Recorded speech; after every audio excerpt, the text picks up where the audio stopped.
Today, I've got the Senior Vice President of Studio and Production Services for HBO, none other than film graduate Stephen Beres. Hello. I know I'm supposed to hit that. Welcome to my COVID bunker. I'm supposed to hit the canned applause button here, but I didn't. Oh, yeah, that's right. Yeah. I didn't. So today we want to talk about studio or production in the COVID environment. This is a big topic. You know, there's a lot of things to go over, Stephen. I think we'll just start with your basic experience. But I know that there's probably a lot of questions of, are there new jobs in the COVID environment? Which there are. And are there new protocols in the environment? Which, of course, there are. And how is it affecting production? So those are just some of the topics we might want to hit. So I'm just going to let you give us an overview of your experience. Let's start there. Yeah, perfect. Well, thanks, Rick, and thanks everybody for joining us, sitting down and chatting about this. It's certainly, to say the very least, unprecedented territory that we find ourselves in, having to manage what is normally a small circus of people that come to work every day, work very closely with each other, and now we're being forced to really examine how we're doing that. Every little move is being much more scrutinized and regulated. Now, what I'll say is, I thought what we would do is we just quickly do a little overview of kind of some of the procedures that are in place. These aren't HBO specific. These are much more general to the whole industry and what the whole industry is trying to do. And it's really sort of a few key sort of things. What do we do about getting people on set? How do we do that safely? What do we do once we're on set? How do we work together safely? And then 3, in the in hopefully the very rare case where there is a positive, a positive case or at least a positive test. What do we do? And so those are really our three main areas. And so we'll quickly talk about the first one. So how do we get on set in the first place? Larry Katz is down in Long Beach today doing some scouting. So how did he get to that point? How did he get to a place where he's able to show up on set? If I have to go and visit a set, my colleague Eric, if we have to go out on set, or anyone, of course, working day to day on a set, how do we do that? Well, the first thing is testing. At a large scale show, testing becomes the cornerstone of how you safely move people on and off your set. So there's 100 different ways that's being done. Some shows have actually purchased, some companies, studios have purchased their own rapid testing systems. They're usually working with a healthcare provider, Aetna or someone like that, to be on set adjacent with nursing staff there to administer these rapid tests. They take anywhere from a half an hour for some to a couple of hours for others, depending on what service you're using, what system you're using. And that allows us to at least say that at the moment that test was taken, within a relative degree of certainty, this person is safe to then be on the set. There's, of course, an awful lot to be said about the accuracy of those tests. For the most part, it seems through the industry's experience that they're mostly false positives. There's very few false negatives, which is good, right? That means that we're leaning on the side of abundant caution, which any on-set safety pre-COVID, be it just general onset safety, we always err on the side of extreme caution. And we want to be, we want to always sort of put ourselves in a place where we have a safety margin kind of built in. This is the same way. So if one of those tests comes back and it is in fact positive, immediately there's another test administered. Usually that will clear up any false positives. If in fact it is positive again, that person is sequestered, and the entry and exit into these areas, these testing areas, is regulated in such a way that people can be very quickly contact traced, and that all of the medical professionals that are involved in actually doing the work, they are protected. They're wearing all the full PPE, and they're in a much higher state of protection than just the average person. So hopefully that all goes well. If a test comes back double positive, it will go to a lab and actually be lab tested. And if in fact that person unfortunately is positive, then they'll be sequestered away from the rest of the show population. There will be contact tracing. If that wasn't their first day on set, if they've been on set for multiple days, there will be contact tracing done about where they have been and who they have interacted with. And there may be some additional quarantining that happens around those people. Now you might ask, well, okay, well, all this contact tracing and all of this quarantining, managing all that, who's doing that? Is that the ADs? Is that there's actually someone now on set that is specifically tasked with dealing with COVID compliance. There's many different names for them. We'll call them COVID compliance manager for now. People call them a number of different things, but essentially that person is sometimes a healthcare professional. Sometimes not. Sometimes an on-set safety person. Sometimes someone who's transitioned from another role in the production to this office. And that office is not always just one person. On a large enough show, you may have 2 or 3 people, sort of like line producers and APs. You'll have sort of a network of individuals that is managing the load of a large crew. That person is responsible for doing all that contract tracing, for tracking the positive, negative test results. Really, we don't test or track negative for the large part. Again, none of this is HBO specific, sort of generally industry. There is a lot of personal health things that have to be dealt with. There's a lot of HIPAA compliance things that need to be dealt with. So long-term tracking and tracking results against names and things like that is usually not okay, just based on the fact that you have to keep people's personal medical data private. So there's a COVID compliance office that's dealing with that. So now, okay, we've got our negative tests.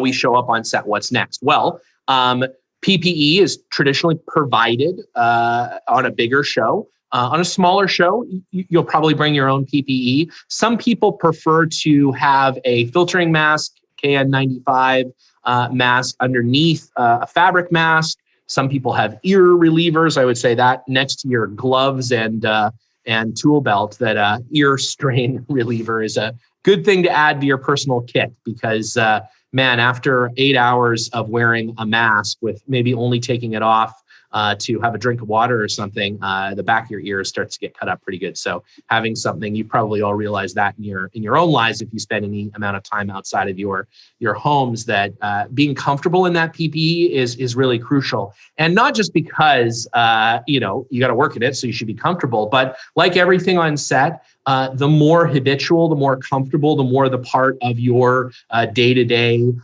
kit it is, the more apt you are to use it and use it correctly, right? We don't want any chin diapers. We don't want anybody who are wearing them as a fashion statement and not as a piece of PPE, right? If it's not covering your nose and mouth, it's not doing you or the people around you much good.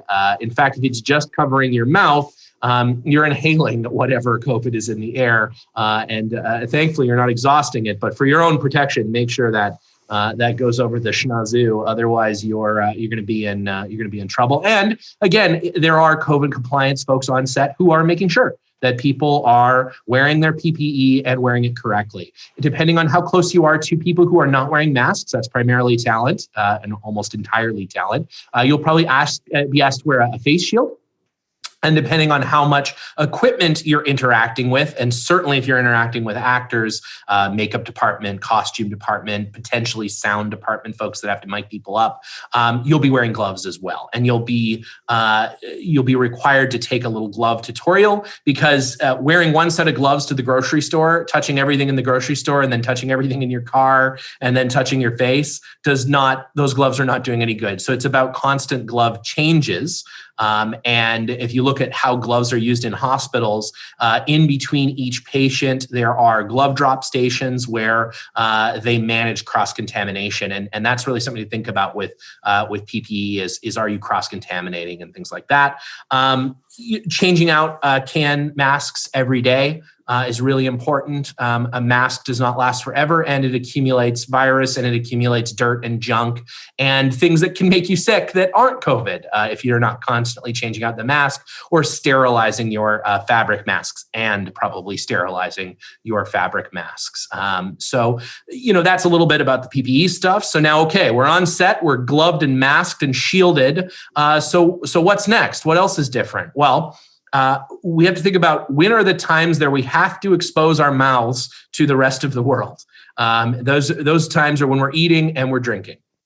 And so anytime we're drinking, we suggest everybody uses straws and goes up underneath their mask as opposed to taking the mask off to take a drink of water, silly things like that. But it really is things you think about, and that eliminates a lot of that. Then meals are sort of this other thing. There's sort of two schools of thought on that. One is doing the segregated and spaced meal times or meal tents where you may have a 6 or 7 foot gap between you and the next closest person. You'll meal time with your working pod, with your group of department individuals. So you may have, let's say you're on the camera department, you might have 2 ACs, 2 seconds of first and your operator and maybe the DP, and you may sort of spend the majority of your time together. You're not going to cross-pollinate with other departments. So if you need, let's say, a lunchbox plugged in so that you can charge batteries, you'll radio the G&E department and ask them for a power drop somewhere. You'll then get out of that area.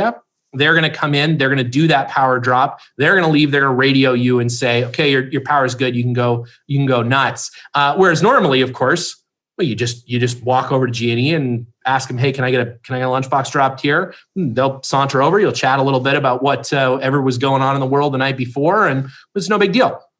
That can't happen anymore, obviously, because we don't want that department cross-contamination happening. So anytime departments have to interact with each other, especially if it's equipment drops, we're going to do that just like an Uber guy delivering you a sandwich. They're going to make sure it's safe, it's in, it works. They're going to get out of the area. Then you can come back in and do what you need to do. And little things like that, I mean, that's what's ultimately going to fight the transition of this disease around the set. That's what's going to keep people from triggering a large set-wide contact trace where, I've unfortunately tested positive now twice. I've got a contact trace and the people who I've interacted with have to shut down. Well, I talked to these 19 people in these 5 different departments. Well, now all of a sudden we have a major impact on production. Whereas if we've kept all these pods separated from each other as much as humanly possible, we really lower our contact trace incidence and we impact a smaller part of the set. And it also, your actual interaction with an individual has to take place for a certain amount of time, and it has to be within a certain distance to be considered something that would have to be quarantined for. And so usually, and again, this is a very generalization, every state is different, every company is different, every set is different. And so anything that I tell you is an analogy only. Certainly, if you were to go and work on one of these sets, they're going to download all this information to you. They're going to give you every rule that you'll need to follow. But let's say in the case of a set that we're talking about here, if you spend 15 minutes within 6 feet of someone, that is considered close contact. And if one of you were to test positive, then they would both be asked to quarantine.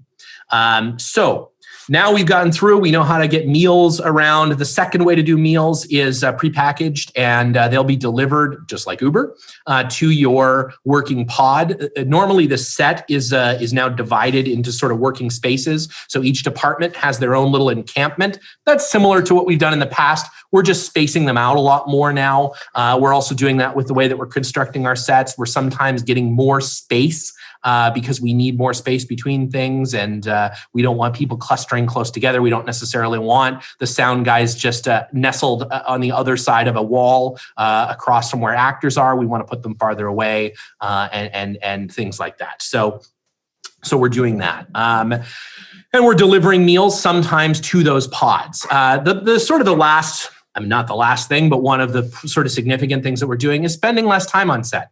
A lot of getting the virus is making your body susceptible to it. So if you're tired and you're malnourished, you are more likely to contract any virus, not just this one, any virus. It's just how it works. When you're tired, and you're under fed and under, not just underfed, but you don't have the right nutrition in your body, you are more susceptible to disease. So for that reason, we're working shorter days. That is going to vary between show. That's going to vary between different production companies, different studios, etc. But we're in general working shorter days. The industry is working shorter days, and that's giving people time to recuperate, to rest, to be fully healthy, to hopefully get in a little bit of exercise, a little bit of time outside, all those things that your body needs to be able to be ready to fend off any kind of infection if in fact you're exposed to something. So that's sort of what we're doing. That's what we're doing on set. So now, okay, so we figured out how to get on there. We figured out how to work. Now what happens? And I touched on this a little bit, but what happens if there is some kind of, God forbid, an infection? So the first thing that happens is the COVID compliance office is going to go out to that individual and say, okay, your lab results. By this time, if they've gotten two false rapid tests or two positive rapid tests, rather, they've already been segregated from the rest of the show. They didn't make it on set that day. They've been sent home. The lab results will come back. Someone will reach out to that individual and say, you need to hard quarantine and potentially you need to get yourself to a hospital or what have you. If you develop symptoms, they'll give the whole rundown of what that person needs to do to take the best care of themselves. And then they will start contact tracing. They will start going through that person's day, going through the records with the ADs potentially, sometimes with the input of that individual and their department heads and what have you. And they'll look at everybody that they may have come into contact with. Again, remember, contact is 15 minutes and 6 feet less distance for our particular example. It's different on every show, different in every state, different for every company. And you will start contact tracing. You'll start going through and saying, okay, Josephine the gaffer will have to now spend the next X amount of days in quarantine, and will have to have X amount of negative tests over Y amount of days before she's allowed back on set. And that's how it'll go for everyone that person came into contact, that long contact, infection possible contact with. And they'll do that. And because everybody's wearing PPE, and everybody hopefully is, to the very best of their abilities, managing social distancing, they will likely not get infected. If both people are wearing masks, it is a greater than 97% chance that you will be protected from any airborne infection. Again, that is why it is the most important thing for us to do for each other and for ourselves to wear a mask, not just when we're working, but at any opportunity that we could come into contact with another human being right now that we don't live with or that we're not potting together with. To please wear your mask. It isn't political. It isn't religious. It isn't anything more than us, especially, and I'll speak very selfishly for our industry, trying to keep our industry running in a very, very difficult time. If any of these cities, any of these counties, any of these states get shut down, we in turn get shut down with them. And our very small industry, 2 million people across the United States, gets shut down as well. And I'm not confident that our industry could take another big shutdown. It was very hard on us the first time, and not on us, the studios. It was, of course, hard on us, but I care less about giant multinational corporations as I do about the Teamsters, as I do about the local 600 folks that show up every day and just want to make movies. And that when the community causes these large infection spikes, then we suffer just like every other business. But of course, I care about our business a little bit more. So hopefully everybody is, really, really cognizant of that and really mindful of other human beings. Everybody who works on set, we know it's a community. It's a, it's a family, and we got to keep our family safe. So that enough said about that. I don't want to. Hopefully, everybody agrees with me, because certainly you won't work on set if you don't. There's no anti-maskers on set. Coincidentally, they are not allowed. They're not allowed to work. So agree with it or not. If that's what you want to do, then that's what you have to do. So that's it so far as the sort of community of COVID, how it's going to work, how it's working on set. There's obviously way more to go into. I won't sort of bore you with any more of that. The last thing I'll say about that, so far as an opportunity space, of course, there is all of these COVID folks. That's a little bit of a short-term thing. It's not going to be around forever, but there are courses you can take, varies by state, that you can go and sign up to be a part of one of these COVID offices. Certainly, if you have any previous medical training, that is a major bonus. If you've been a nurse practitioner, a registered nurse, even if you've been in some EMS, EMT, first responder roles, you may have a competitive advantage there, as that's a good precursor to doing that work, because a lot of it is simply managing contamination and things like that. So sort of last thing I'll say is that there's a huge opportunity space in what we're doing right now, in remote, sort of work, in remote conferencing, in remote edit reviews, in, watching dailies, watching what's going on on set, and then, of course, getting through the entire post-production process largely remote right now. And so there's a huge opportunity space for a bunch of people who understand the fundamental basic technology of video conferencing, which for anyone under the age of 30 is not really much of a technology consideration. I think everybody is very well suited. For Rick and I, this is all new and magic. But for folks who've been interacting over video on their iPhones, whatever, for years, maybe they're the better part of their lives, it's not such a big deal. And so in that, there's a huge opportunity. There's an opportunity to be the person who manages, supports that infrastructure for shows. And that's a show that's a local car commercial, all the way up to the biggest studio projects. Everyone is desperate for people to manage that infrastructure, to understand it, that are good with computer infrastructure, good with networking, good with encoding and uploading videos and moving them around and stuff. That has become more important to our industry than almost any other technology, saves maybe KN95 masks. The technology to allow us to remotely collaborate is hugely important. And unlike the COVID office, hopefully, it's not going away. We've learned that, you know what? This is actually not a terrible way to work. Some of it is terrible. Some of it's really hard. Some of it's much better to sit with Gary Rizzo and mix your movie as opposed to having him send you files, listening to them on your headphones. That's not better. But looking at dailies, giving editorial feedback, doing location scouting, all of these sort of things that we found, these new and innovative ways to do, we're actually asking ourselves, well, why haven't we been doing it like this all along? This is actually a really good way to do this. And so individuals who understand the technology that drives that, and there's everything from, Zoom to SketchUp to everything you could imagine, I think falls into that bucket. Preparing yourself to be able to say to a potential employer that, hey, listen, I understand all the video conferencing stuff. I understand all the remote collaboration stuff. Here's how I think what you guys are doing right now in your programs, doing this remote learning, as frustrating as it may be, is actually a really good precursor to getting ready to present yourself very professionally on a Zoom job interview, which is probably how you're going to be doing it for the next year. B, then once we're in this world, how do we make sure we interact? How do we make sure that we're working efficiently? How do we do things like all look at the same spreadsheet at the same time? You would be amazed by how many folks are completely baffled by the simple need to all look at the same document or edit the same document at the same time without emailing 100 copies back and forth. So things like that seem sort of trivial probably to you guys are actually very, very, very important going forward.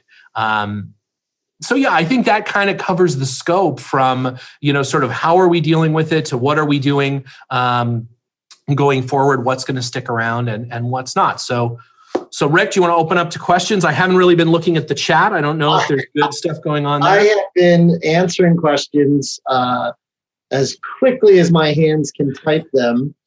One of the things, though, that I'm looking through. Okay, one of the things that has come up, we just did, for those of you who didn't know, we just did a feature film with Alicia Silverstone right here at Full Sail, and it was. And then last December we hosted The Right Stuff, which is on Disney Plus right now. Just so you know, the difference in size of production right now during COVID has become really important, and as Stephen has pointed out, because you have to keep groups in pods. It's much easier to do. It's much easier to manage. Your COVID supervisor can manage things a lot easier. And just so you have a frame of reference, The Right Stuff here had 200 crew members, about 40 cast members, including extras, with maybe 15 primaries.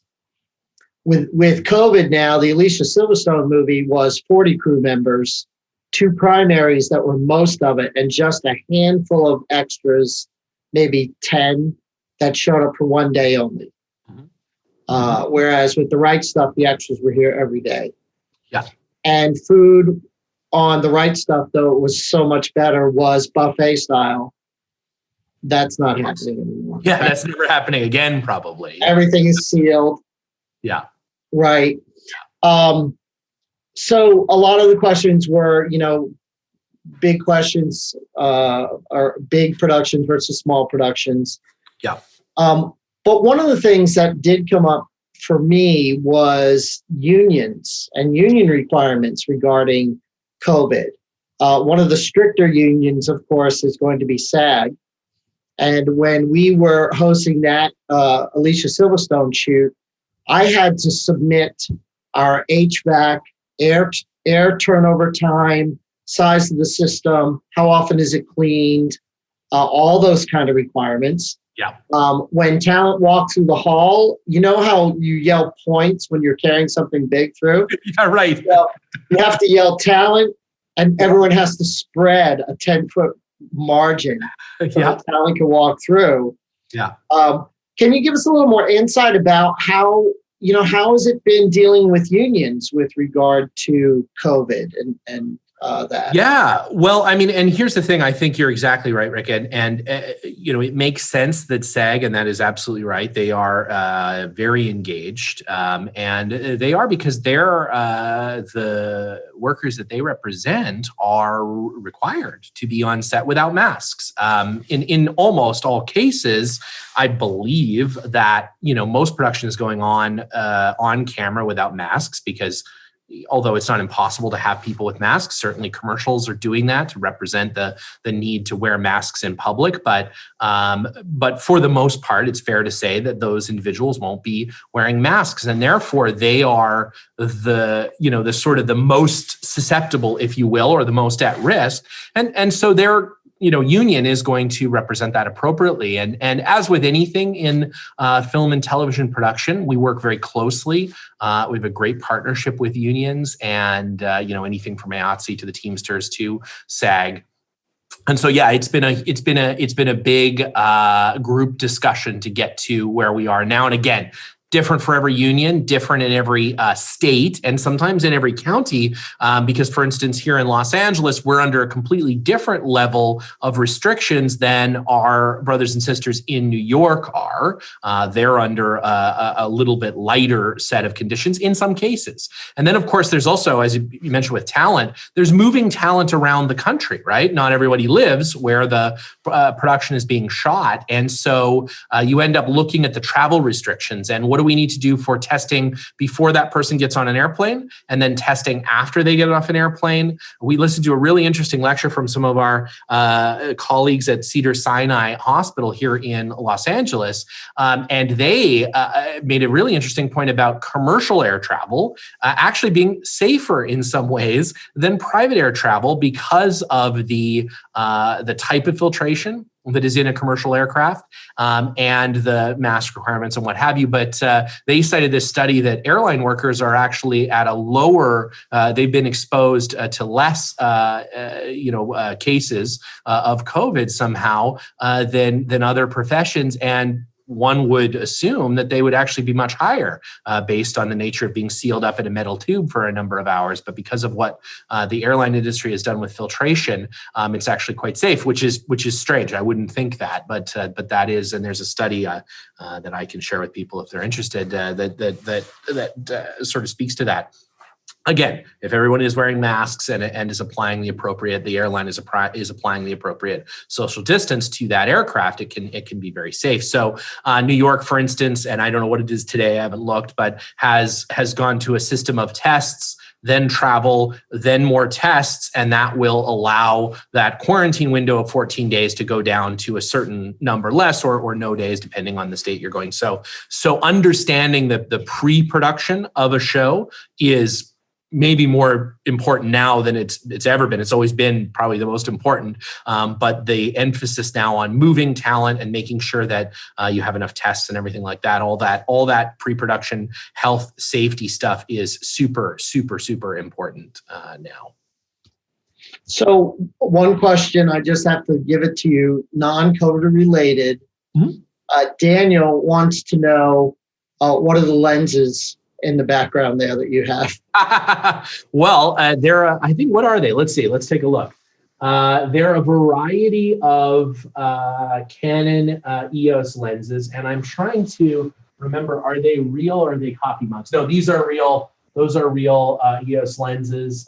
This is a Blackmagic pocket camera that Gus Van Sant gave me when we did a show with him. There's a microphone thing up there. My scent diffuser, very important when you are in one cement room for your whole life now. It's a scent diffuser. Lego Batmobile.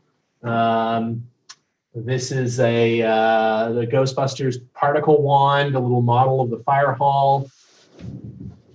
Women of NASA Lego set, Defender, and then a bunch of random paperwork. So there you go. That's the tour, the background tour.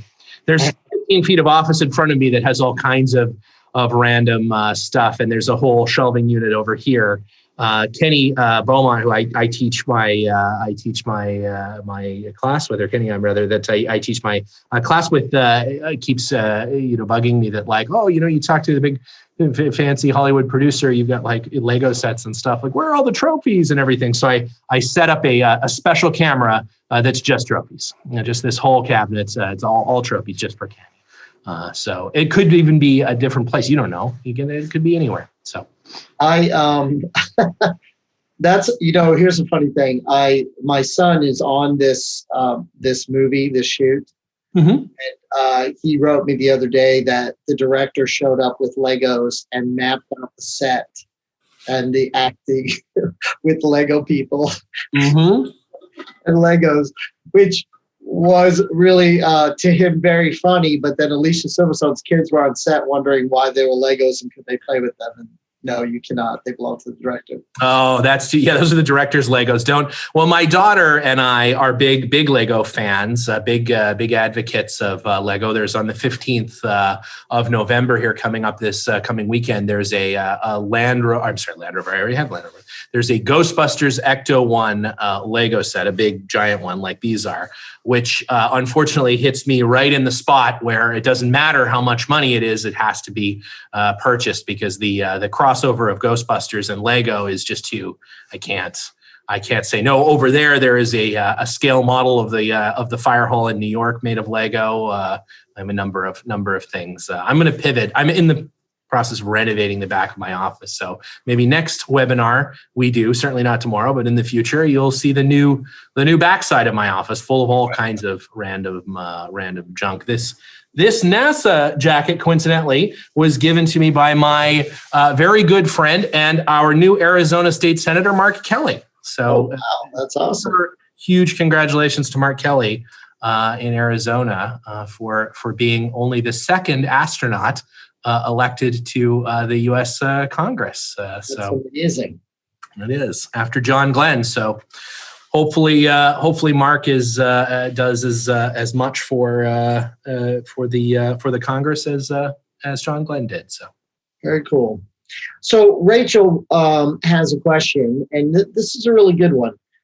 She wants to know how COVID has affected, the picking up, pre-production process for new shows. Basically, what she wants to know, are networks looking for productions that can be easily made within a COVID bubble or with COVID restrictions? Oh, I think generally it's fair to say absolutely yes. I think that, first of all, for the pitching process, to answer that part of the question first, this is very much the pitching process now. There is no in-person pitches happening. They don't have to be in person, so there's no reason to expose people to that risk. And so this is very much how pitches are happening now, and maybe, to be fair, how pitches will happen going forward for probably a while, and maybe to some extent forever. Now, as it comes to content specifically, I'll say, as always, HBO is always looking for the best possible shows. If those happen to be, more COVID friendly from a production standpoint, great. But I do think that in general, all networks are looking for things they can make right now. A lot of documentary stuff, a lot of restoration stuff, a lot of overseas pickups. That stuff's all happening. So yeah, I think that, shows that lend themselves to the sort of limited, production venue that we can offer are really important right now. I also think the world of virtual production, like Rick, you and I were talking about earlier, what they're doing with LED live stages like they use on The Mandalorian, that allows us to travel to all these locations virtually without traveling to all these locations. Now, for Mandalorian, that just made it, capable of being produced for television, because as you guys know, the Star Wars movies travel all over the planet as a matter of course. It's just how they do it. All these different planets have to look very different, so they need to travel to very different parts of the world. Instead, The Mandalorian accomplishes that entirely in the LED volume down in not Newport Beach, anyways, wherever it is, Manhattan Beach. But I think you'll see that happening more and more, not just because it can be a cost-effective way to do things, but because it is a technology that lets us travel that whole set worth of people to what looks like 5 different countries without ever leaving Manhattan Beach. And that is really going to become important even after there's a vaccine. And for the next year or so, travel is still going to be difficult because every country is going to manage the virus differently. And we don't know how many doses of the vaccine you'll need and what the interval for that will be. So travel is going to be something that's going to be tricky for a little while. And so preparing ourselves to be ready to make it look like we've traveled all over the place, that's really important. The interesting thing, again, about that volume space is, and like Rick, you and I were talking about, it's the sort of disciplines of live show production, of film production, and of game design all rolled into one sort of discipline. Now, I imagine that everyone in this seminar knows somebody in the games program, knows somebody in the show production program. You may be those individuals, and so again, it just comes down to this. And I say this a lot, but it's because I believe it to be very true. Full Sail is one of those unique places in the whole world where you could be very good friends with all of those people that have that vast discipline. And all of a sudden, that is going to be very effective. That is going to be a needed skill set. And if you're the first AC going on to a show that just happens to know a game designer, or you're the gaffer that's going on to a big show that just happens to know a show production person that putting up LED screens and stuff is nothing to that person, that you're a step ahead. That you're in an advantageous position because you have a good relationship with somebody who, at the very least, can kind of tell you where to start looking at some of this stuff, or can come on to your show and help you out. So I think that the time is now, certainly, to, if you aren't friends with those people, make friends with them. That is a really great piece of advice. I'd want to throw into that filmmakers, Unreal and Epic, two of the big game developers, are really a big part of developing the film industry's virtual studio production world, as most of that is run by Game Engine. And so I really would encourage you, if you want to, you can go to, you could look up uevirtualproduction.com. They are really big on helping even students get involved in virtual production and those kind of things. And then Unreal has a learning website. I don't have that. That might be uevirtualproduction.com actually. But they have a learning website which teaches you the basics and all the way up to the really nitty-gritty stuff about using game engine technology in virtual production. And as Stephen said, if you don't know what that is, there's a great behind the scenes on YouTube for Mandalorian that shows you all about virtual production. And it is really kind of the next big thing. If there's any gamers out there who want to get into film, like my son, who has a gaming degree and is on set right now shooting, it's a great way to merge those two worlds. Oh, yeah. And I mean, I think going forward, it gives us in the filmmaking community the advantage that the gaming community has of real time, of having the feedback, of being able to kind of puppet the set pieces, the environment, the what have you, all in real time. So the director, the production team can say, oh, you know what? I really would like to see this should be later in the day. I would rather that mountain range was, over the left shoulder of the character as opposed to the right shoulder. And it really is simple to just swish things around and animate things in real time. And then technology keeps getting better and better. And yeah, and to Rick, to your point, I think it's called the Disney Gallery. Is the Mandalorian BTS stuff, which is very, very good. And then there's a number of online YouTube's things through ILM's YouTube channel, which you should just subscribe to ILM's YouTube channel because it is a history-making company and it continues to be. And in fact, they actually made a Razor Crest model for the Mandalorian and shot it on the volume to be able to get some of these plates as an actual model. In 2019, they made a Star Wars movie with a model, which is just so heartwarming. I can't tell you. My brother is a visual effects producer on The Mandalorian, and it's just... Someone's at front door. Oh, somebody's at my front door. Let me just ignore. I don't know who that is. They look sketchy. Mike Carr, a former Full Sail student, rents the front half of my office space from me and has a little mixing and color correction studio over there. So I think it's probably somebody for him. So I'm going to ignore them. There you go. So he was in my class. Mike was in my class, and Mike does all of he does a huge amount of stuff, but amongst it is a lot of the interstitials for football games, the Monday night football, whenever football is played. I'm Canadian. I don't watch football, but he does a lot of that interstitial work. So he's working right across the hall from me. So look at that, to 20 some odd years almost since school, and still hanging out with the same people. So.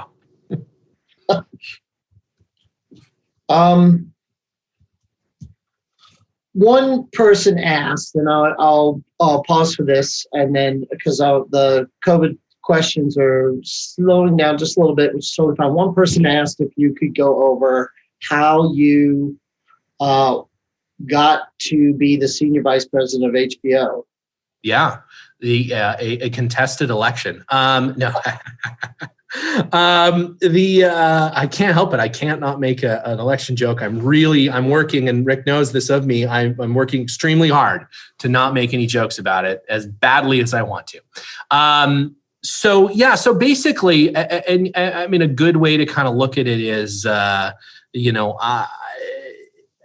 my whole career can be summed up as maybe using technology that people maybe didn't realize was applicable to drive innovation in film and television creation. That started for me by opening a post-production facility in Los Angeles immediately after leaving Full Sail. Some colleagues and I moved to LA, and they from Chicago, Michael and Ian from Chicago, myself from Florida, from from beautiful Winter Park, Florida, to open a post-production facility, essentially a one-room post shop that grew into, a reasonably sized and then fairly well-sized post facility here in Los Angeles. During that time, I'd done a number of things for a number of different production companies.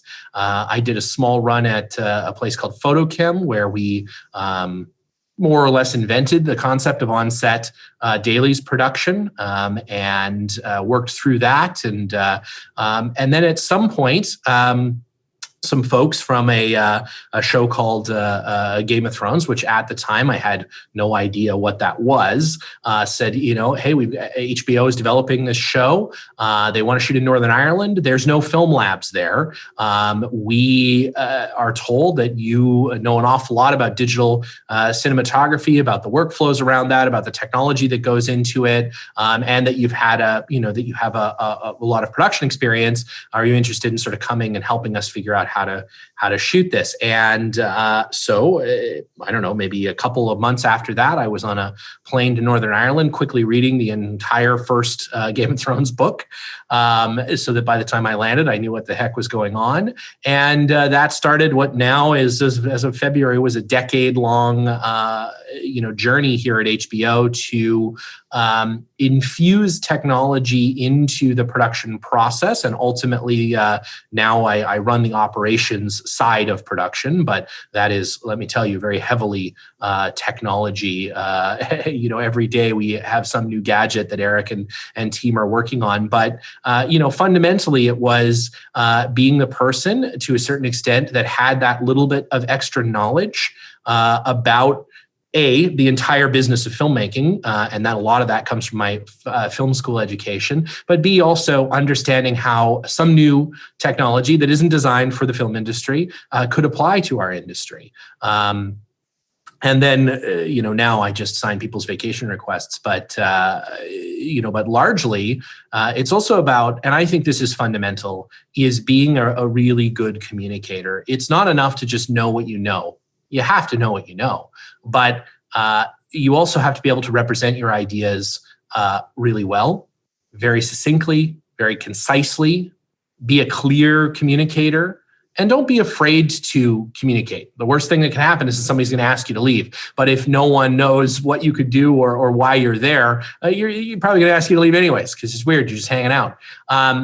So the more you can have a straightforward, simple, and hopefully inspiring conversation with somebody that might, want to work with you, the better off you are. And so, again, if that's not something that comes natively to you, I've always said, start a podcast, start a YouTube channel, go to improv classes, obviously not right now.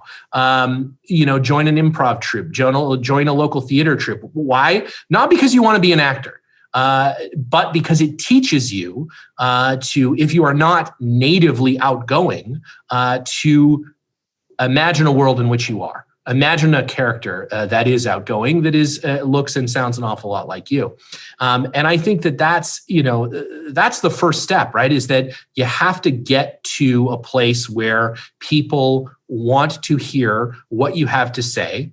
And then that thing that you have to say needs to be something that they maybe haven't heard before, or that it's something applied in a very novel way that is interesting, that may help them make their lives easier. And then I think, you'll find yourself on that path to, being the person that's there when they need something the next time, and the next time, and the next time, and the next time after that. And that's really what it is. It's a thousand little steps.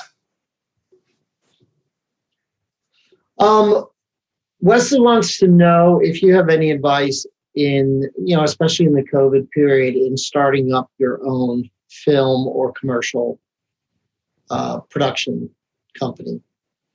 Yeah, I mean, here's the thing. I think that we have an opportunity in our civilization, our culture right now to, because the tricky part, I'll start that thought over. The tricky part is distribution, right? So, okay, you can absolutely start any venture you want, but who's the consumer? Who's buying what you're selling, right? And I think once you realize or understand what that is, then yes, I encourage you to do it. I think that right now, the barrier to entry, listen, when I started a post-production facility, it was millions of dollars to get the equipment that we needed to be able to do what we did in 2004. And that was nearly 20 years ago, which is a hard thing to think about. Some of you might not have been alive, which is an even worse thing to think about. But it costs us a ton of money. Now, it really doesn't. Now, it is incredibly inexpensive. Now, the things that you have from Full Sail, some of the things that you started to, you started your careers with in academia are the things that you could potentially start your professional careers with, your laptops, things like that. Software, very accessible and very inexpensive, all things considered. Resolve is free, for God's sake. That is a huge leg up on your ability to be effective in the world of professional filmmaking. Now, I'll come back to distribution. What is that? Where are you going to get the product that you make seen if you're making product? I think we have a renaissance period for distribution channels like YouTube, Facebook streaming services, Twitch, all of these platforms, even maybe less or so, but even TikTok and things like that are much more micro snackable. Your barrier to distribution is 15 clicks on a YouTube website. And if you can build an audience in that space, on Instagram, on Facebook, on YouTube, you can then use that as currency when you go to sell whatever your next product is into a traditional media source. And I'm not saying that's the only way to do it, but one thing that you guys have that folks of my generation didn't necessarily have is the ability to self-distribute in a way where 140 million people, way more than that, quite frankly, if you want to really look at the effective user base of YouTube, hundreds of millions of people can be exposed to your content. And you don't need to spend hundreds of millions of dollars advertising. You don't need to lobby a series of studio producers for 5 shows that might go on the air that year. You can put your stuff out there in the world. And the reason that I truly believe that is effective is look at the case of someone like Issa Rae. Amazing YouTube presence that has turned into a fantastic traditional media series that has turned Issa into a phenomenon in the media space, co-producing, starring, writing, what have you, a number of different projects. And that was launched entirely out of what she did in the social space, in the YouTube space. And it didn't cost her millions of dollars to get started. She didn't have to sit down and convince anyone that what she was doing was the right thing. Eventually, she did, but she did it with the backing of millions of YouTube subscribers. And I'll tell you, that is a very compelling argument. The same thing, what you do on Twitter as a writer, what you do on Instagram as a photographer, as a cinematographer, what you do on YouTube as a content creator. All those things matter. All those things, at the very least, are metrics that you can present out to an agent, to a studio, to say, listen, not only am I saying I can do this, but 10 million YouTube followers and 5 million Instagram subscribers agree with me. And that's huge. That's absolutely huge. Yeah, that is really good advice. It links to a question that someone asked earlier about pitching scripts, and has that changed with the streaming services and things like that. And HBO is kind of in the middle. It's kind of a streaming service, but you really develop your own content, whereas these others are doing both development and grafting content from other places. And I basically said a lot of times where what has replaced the pitch now is often proof of concept by having an episode shot, or sometimes even a whole season. I know when Rob Schneider was here, before Netflix bought his series, he had to do the whole season.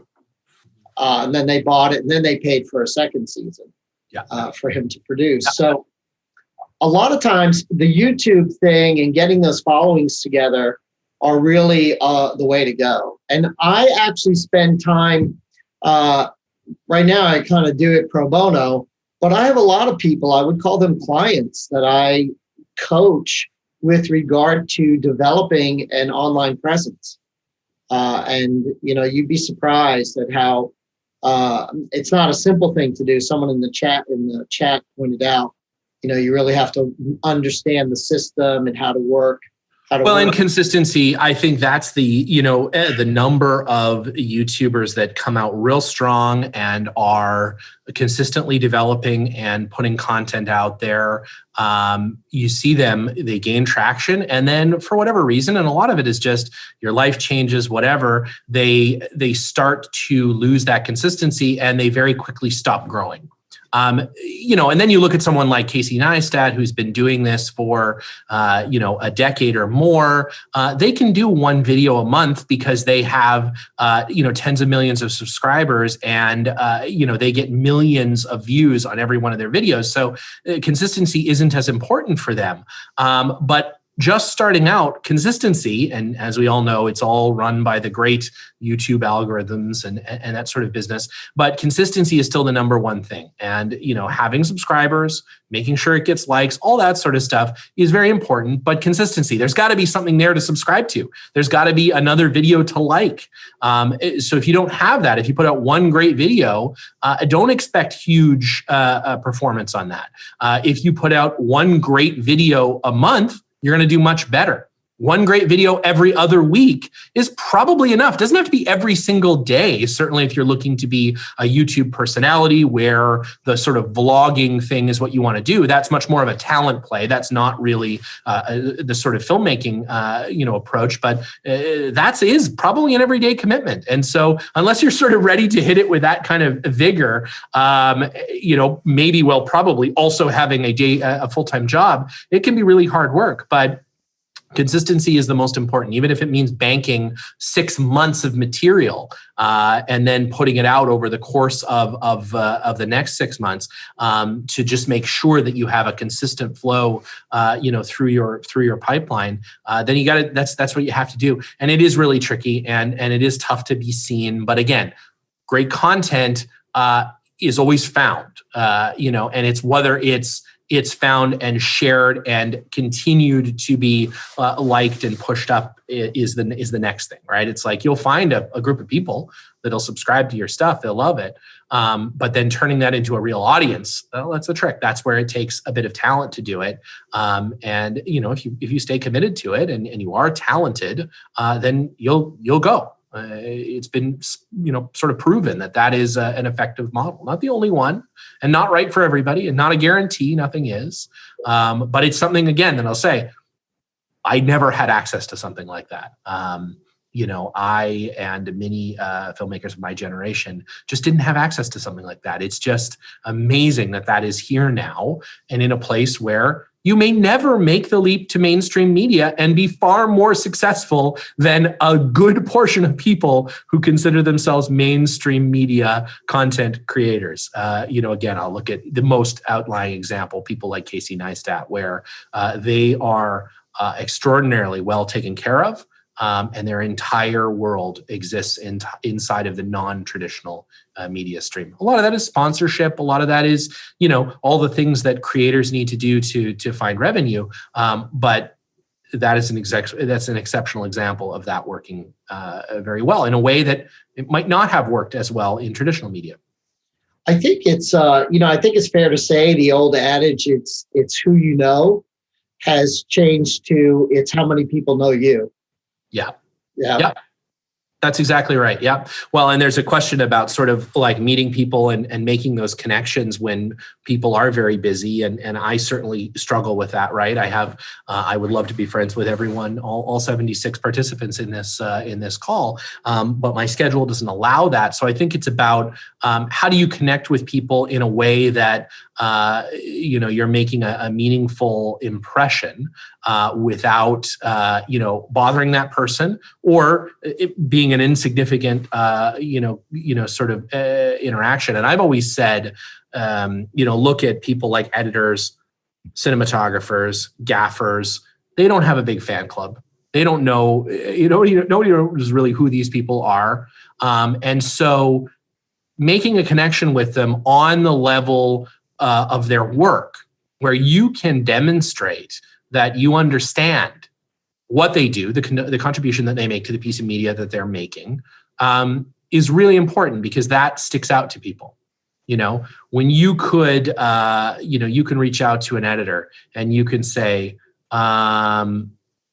we have I saw the show that you edited, and I think it's absolutely fantastic. I like how your timing in this particular instance, the way that you chose this sort of B-roll, it really made a big impact. I thought it was really fantastic, and articulate to those people why you like what they're doing, not just the thing they're working on, but in fact, their contribution to that thing.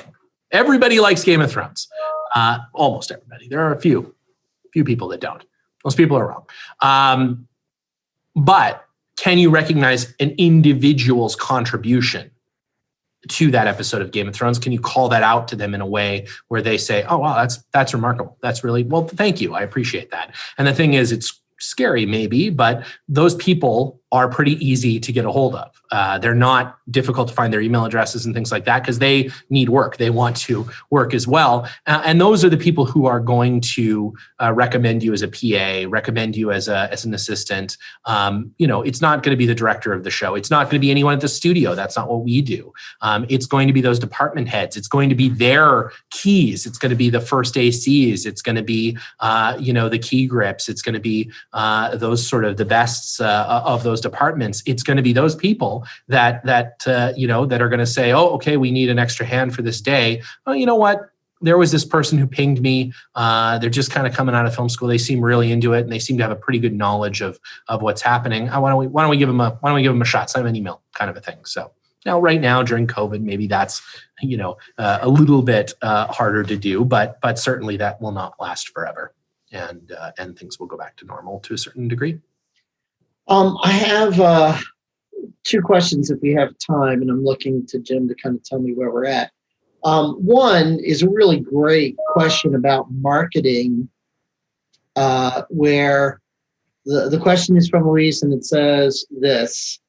There's a lot of marketable resources, and with the situation as it is it easier to use sources that have backing already, like from books, video games?